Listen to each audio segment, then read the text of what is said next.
We are following breaking news in the NAU shooting trial of Stephen Jones, the accused NAU shooter, and we're following what we believe may be a major development in the case. What it is, we're not sure, but what we can tell you at this hour is that earlier today the judge told both attorneys that he was handing out instructions to the jury on what to do in the event of an impasse, what to do in the event that they couldn't reach a unanimous decision. That's right, Mark. We've been hearing about this case now since October 2015.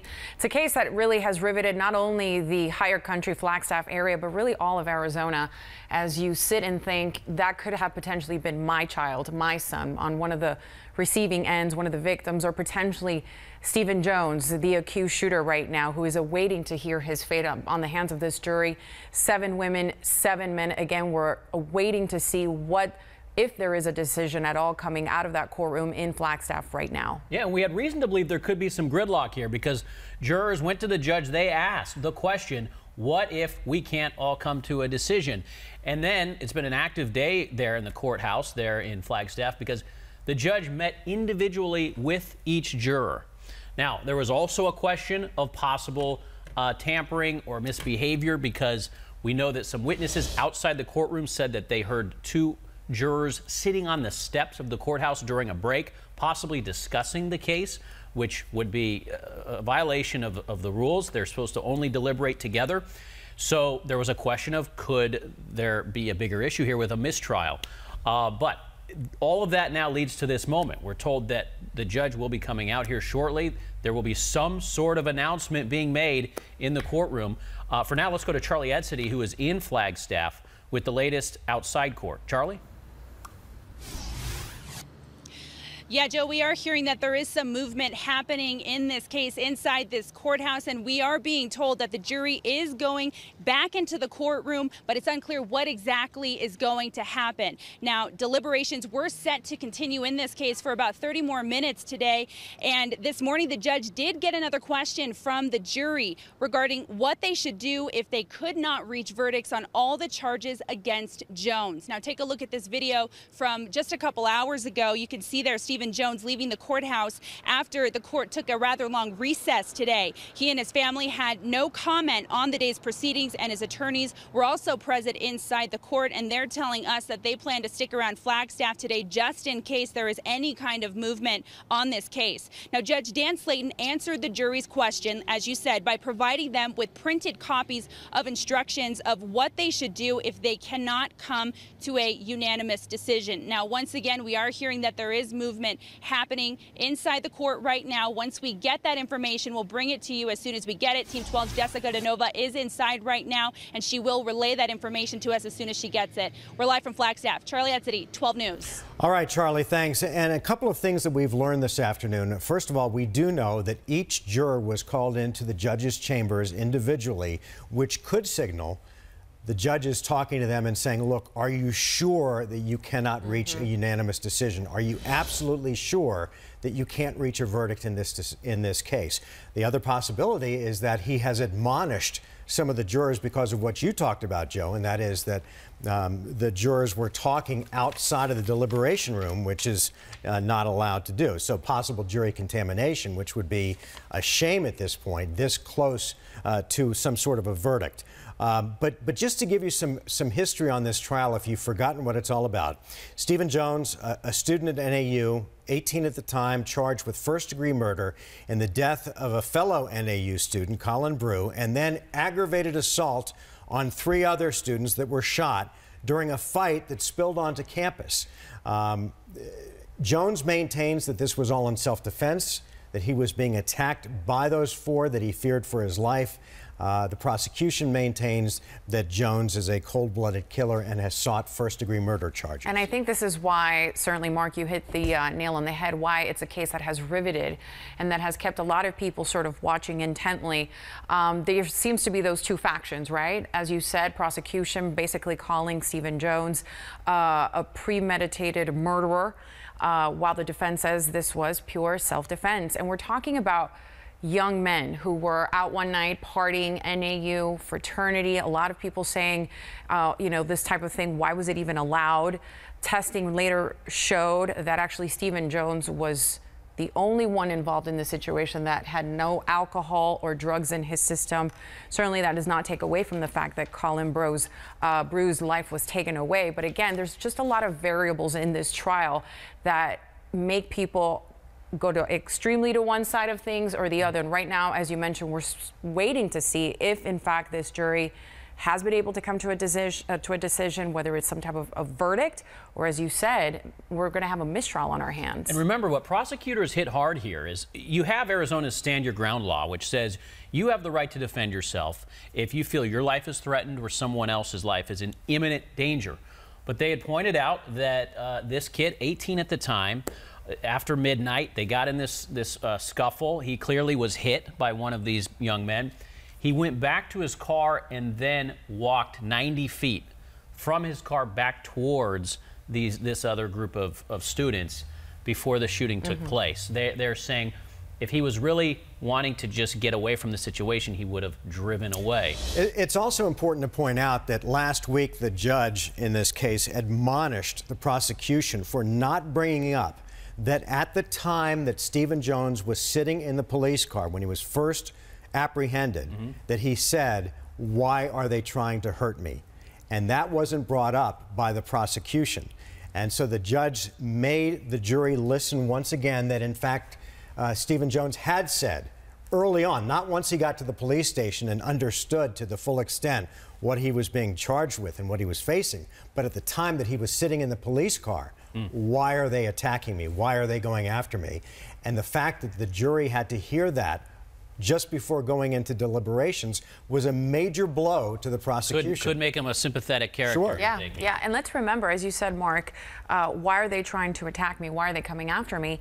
We saw that body cam video released by police, and it showed a very chaotic scene, and it showed Stephen Jones crying and asking, how are they doing? Bloodied face. Bloodied face. Again, only the people that were there in that moment know exactly how everything turned out. But again, we did see that body cam video, and it shows you that perspective of those immediate moments right after the shooting. And again, we're just waiting to see what is happening inside of that courtroom. Let's go ahead and take you live right now. This is CR 20150086, State of Arizona versus Stephen Jones. Mr. Jones is present with defense counsel, Mr. Davidson. Mr. McGowan, state is represented by Deputy County Attorneys, Mr. Barker, Mr. Shea. All members of our jury are present. Mr. Foreperson, I have been informed that the jury has indicated that you do not feel that additional deliberations or assistance will help you in reaching a verdict. Is this correct? That's correct. All right. And I also want to make sure that it's placed on the record that after we gave you the instruction, you in fact did go back and review the evidence, asked for the exhibits back, and did spend a few hours going back over it. Is that correct? All right, thank you, sir. This court is therefore going to declare a mistrial in this case. I'd ask the attorneys to waive the 60-day rule. I realize that resetting this case has to be done in 60 days. I also understand that getting all of the witnesses back together may take some more time. So what I'd like to do, though, is I know that I have 3 full weeks beginning the 1st of August. I'd like to go ahead and set it for that day, understanding that date would be probably subject to continuation. But it is outside the 60 days. I do know that I have 3 full weeks, so I'd ask the parties to let me set it on August 1st, starting at 8:30 a.m., and also set it with the understanding that that date is likely to change. Mr. Davidson. Your Honor, Mr. Jones is willing to waive time and with the court's comments regarding possible rescheduling in light of conflicts that should work. All right. Mr. Barker. That works for the state as well. Thank you. Members of the jury, I'm sure, well, I have to imagine that some of you may feel disappointed that you are unable to reach a verdict. But please don't feel badly about this. I want to make sure you understand you didn't fail. We all selected you because we believe that you were people who would stick to the courage of your convictions and honor your oath to do that, and you did. And for that, we are very grateful for your service to all the parties in this case and to our county. You are discharged. It will be the last time you hear me speak about the admonition. The admonition is now lifted. You are free to talk to whoever you wish, or if you do not wish to speak to anybody, then let Cheryl know, and I will make sure that your wishes are honored. I would like to, and I hate to ask any of you to stay. Please feel free if you want to leave. But I would like to come back and personally thank you for your service on this jury. And I will be there in just a few minutes in this case. So those of you who wish to wait, I would be honored to be able to say thank you in person to you. Those of you who want to get on home, that's fine too. With that, you are discharged. We are very thankful for your service, and the admonition is now lifted.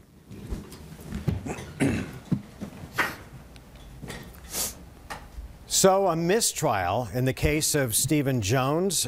We thought that that was the way things were leaning earlier today as we read the tea leaves and understood that the judge had told both attorneys that he was sending instructions to the jurors on how to deal with an impasse. He just said, if you're joining us, that the jury did ask to take one more look at the evidence, went back in, tried it again, and said they could not reach a unanimous decision, thus the mistrial, and that's where we are right now. That's right. Judge also setting basically the start of a new trial in about 60 days. He set the date of August the 1st in the morning, although he said that date could potentially change, and he dismissed the jurors. And so now it's back to square one. Now it's back to trying to figure out exactly what the next move will be for both the prosecution and the defense, again, in a very emotional trial. And we have attorney James Good on the line with us right now. Mr. Good, thank you for joining us here on 12 News. Your thoughts on this mistrial declared? Well, this is not entirely unexpected. We know that we had indications coming from the juror questions. We had indications coming from what we saw the judge say in terms of the additional instructions. We really saw here the judge take a Hail Mary pass at trying to get these jurors to come back and get together and resolve their differences. That's really unusual to have the judge go to the lengths of actually meeting with the jurors in a one-on-one setting to discuss with them the importance of coming to a verdict, to discuss with them the importance of trying to work through their differences here. And frankly, the judge is concerned about all of the resources, time, money, effort, energy that went into this that frankly are wasted now because you have to start over again at the next trial. Again, James Good now with Fenimore Craig on the line with us. From what you've observed, do you have a reason to believe the jury may have been leaning one way or another? I mean, and it's possible we could have had just one holdout, right? Impossible to know. We do know that from some of the jury questions we saw, there was clearly a disagreement going on between at least two of the jurors. In order to have a hung jury, it only takes one juror, as you know, Mark. So what we know here is you could have 11 jurors that are leaning one way, and you can have that one holdout here. Of course, we don't know what was going on. I would expect that many of these jurors now that they've been discharged from their duty will explain to the world what happened. You'll have a few likely who will speak with you all or other members of the media to give a little bit of a glimpse of what was going on in that jury room. But clearly, you had discussion, debate, discourse, and I think what we saw was really reflective of what we see in our larger community here. You have issues swirling around about the Second Amendment, about self-defense, and this case fell squarely into a gray area, and the jurors just could not get past that to reach that unanimous decision. James, I'm glad we have you with us today. You're a trial attorney yourself. So for our viewers that are watching now that this mistrial has been declared, walk us through, for example, what happens with Stephen Jones. Is he essentially free until charges are refiled by the prosecution? And also for our viewers at home, the prosecution's going to go back now. Obviously, they couldn't get a conviction on murder one. Is it likely that they'll go back and say, look, to the defense, to Stephen Jones' attorneys, look, we're willing to bring it down to manslaughter, and some sort of a plea agreement might be reached before it goes back to trial? I think it's absolutely possible that you have plea discussions. That's common when these situations happen. understand that most criminal cases don't end this way. Upwards of 90% of cases end in a conviction, with the others coming back with acquittal and a hung jury. So I think everyone, all lawyers, all parties involved are going to regroup now and to determine what's the best path forward. A plea deal could be part of that equation. There was a lot of criticism of the prosecutors in this case, indicating that they overcharged, meaning that this, of course, was a terrible tragedy, but to say it's first-degree murder with the level of premeditation required might have been going too far. So you could also see in the next trial, if a plea deal is not struck, lower charges, that the prosecution doesn't shoot for the moon this time and instead says we'll go for second-degree murder or maybe manslaughter. There are a lot of options available, and I think it's going to take a little bit of time and processing on the part of prosecutors to figure out their next move. And does double jeopardy come into play in this case? It's a good question. It does not, because we have not had a conviction here. It did not, or an acquittal. It didn't get to what we call ultimate resolution in this case. So when you have a hung jury, the law treats it as if it's an incomplete legal process. So you won't have double jeopardy come into play just by virtue of this hung jury. James, walk us through basically what happens now. We're sure the prosecution, the defense may now be taking a step back and reassessing potentially their strategy for a potential future trial, or as you said, maybe if there's a plea deal here on the table. What happens now? What happens now is everyone's going to take a deep breath, they're going to regroup, and they're going to move forward. Now, the judge in this case realizes that all eyes in this state are on his courtroom. So he smartly set a trial date. There's no way that trial date is going to happen, and the judge indicated as much. But he wanted to keep the process moving. In our criminal justice system, defendants are entitled to a speedy trial. So he's trying to show that he's moving this through the system. But the reality is that you may have the lawyers who will put together legal papers to try and deal with any legal issues that may come into play in the second trial.